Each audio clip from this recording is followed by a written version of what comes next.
Netflix is such a mixed bag of content. With a seemingly endless catalogue of shows to watch, it's super duper easy to miss out on a lot of the good stuff out there.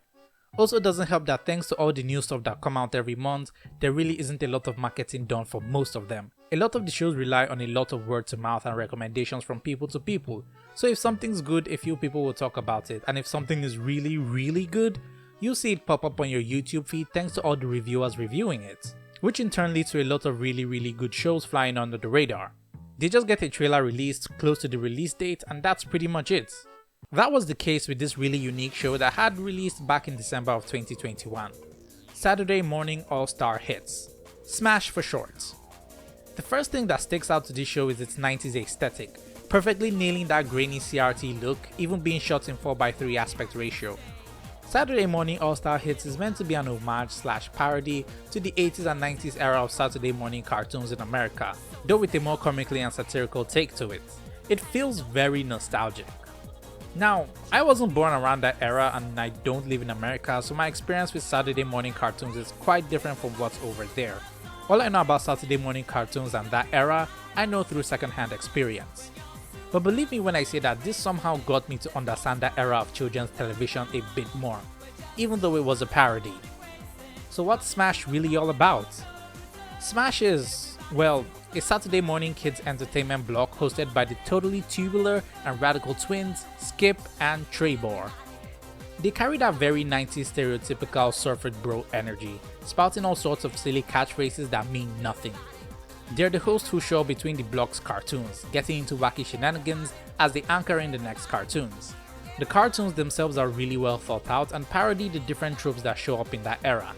We've got Randy, a cartoon about a super radical mascot dinosaur who gets sent forward into time and spends this time getting into funky adventures with a bunch of kids. Also, he's an alcoholic, super depressed, and dealing with an existential crisis, trying to figure out what it is he wants to do with his life moving forward. Remember, this is supposedly for kids. Then we've got the Creator Crittles, which is meant to be a parody of the Care Bears. They're a bunch of creative little crittles that hang out with their human friend David, who's an artist struggling with creativity and what it means to be creative. So how do they help? Well, by getting super high off magical cocaine that they call Criddle Glitter. Remember, this is a show supposedly for kids.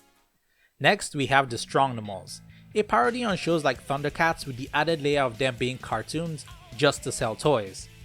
The show follows a group of anthropomorphic animals on a quest to find peace energy to fight off the evil hate-boars who threaten their planet. This show is incredibly violent, like there's blood everywhere almost all the time. This one in particular takes an interesting development as the series goes on, but we'll get into that later. As we get further into the show, two new cartoons get premiered. First is Lil Bruce, an animated series based on the childhood of an actual person in their universe who appears to be a comedian struggling to stay relevant. The closest comparison I can bring up to this would be Everybody Hates Chris, except this is animated. Lil Bruce, however, gets cancelled after one episode because it wasn't exactly popular with the kids for reasons such as Real Bruce cutting in too frequently to narrate exactly what was on screen and reusing the same joke over and over. It also deals with a pretty heavy topic for kids at that time. I'm not going to spoil what it actually was, but I found myself laughing really hard at this. Personally, this was my favorite segment and had me laughing the loudest. The other new show that comes out would be Pro Bros, a show that aims to be more mature and tell a darker story, but in reality, it's just really about drugs and violence, this time towards kids. The main gimmick of this one would be the main characters are the older, less prominent brothers to more popular athletes. They're constantly trying to prove how they're just as good as their younger brothers. The show in particular was created by a guy who has a vendetta against his younger brother, who's a popular actor, even modeling the show's main antagonist after his brother. All these cartoons and even the hosts themselves carry one particular theme with them. They all have a sort of existentialism within them. Most of the characters deal with a struggle to remain relevant, because if they're relevant, that means they mean something, which makes them special. So if they aren't relevant, what are they and what are they supposed to do? And we see this happen with one show in particular, that being the aforementioned Strongnimals. In one of the episodes, they make their way to Earth where they run into the animated iteration of one of S.M.A.S.H hosts, Skip. Prior to this, Skip had been hyping up his appearance in the Strongnimals, So when we finally get to see him show up, his only lines are,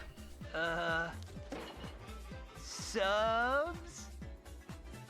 and that's it. Pretty anticlimactic, yeah? Well, the kids didn't think so. This one appearance shoots Skip into major popularity, turning that one line into a catchphrase that has all the kids and even the adults saying it. This in turn gets Skip to appear again on the Strongnomals, this time with more lines and even pushes the plot, which gets him even more attention, making him S.M.A.S.H's biggest star. As they try to capitalize on this new popularity, they change the Strongnomals, making Skip a main character. The show now becomes Skip and the Strongnomals. To make things even funnier, he sort of just ends the plot of the Strongnomals by telling them to stop fighting, which renders them even more irrelevant. So by the next episode, he takes center stage, becoming the main character, not even needing the Strongnomals for literally anything, fading them into the background and missing for the rest of the episode. And they don't really come back after this. But you know who always comes back? Me, to your YouTube feed. And you'll get to see me even more by smashing that subscribe button. So if you're enjoying this video so far, maybe leave a like. That'd be real zuzzy zazz. Great, now even I'm saying those catchphrases. A cool little detail I noticed on a second watch is that we the audience aren't exactly watching the show, but rather watching someone watch the show. Some little girl loved the show so much she recorded the episodes on VHS. Side note, I have completely forgotten what VHS actually looks like. Oh my gosh, I feel so old and so young at the same time. You catch on to this as the episodes frequently cut between shows, commercials and sometimes old family videos, which are a neat little detail. But I didn't quite catch this on a first watch. Thanks to all the game theory I've been watching growing up, my brain immediately assumed this was some ARG or something with some hidden dark lore. So imagine my surprise when I realized that wasn't the case. I guess I gave myself a red herring. So these recordings actually play into the climax of the show, as throughout we get cuts of news reports on a murder of a celebrity and another celebrity reported missing. I'll try not to spoil it too much as it's actually really hilarious how it plays out.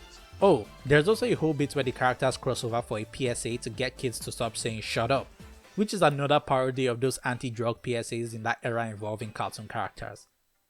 S.M.A.S.H is a really good watch. With only 8 episodes, you can finish it in one afternoon. It's a real shocker how underrated this show is. I guess that's just Netflix being Netflix. But shows like this make me kinda glad Netflix does what it does, being experimental and stuff. Despite the many questionable choices they make, I hope they continue to push out unique stuff like this every now and then. So yeah, that's it for this video. If you enjoyed the content I put out, maybe you could, sub. This has been your very favorite slice of bread. Stay toasty.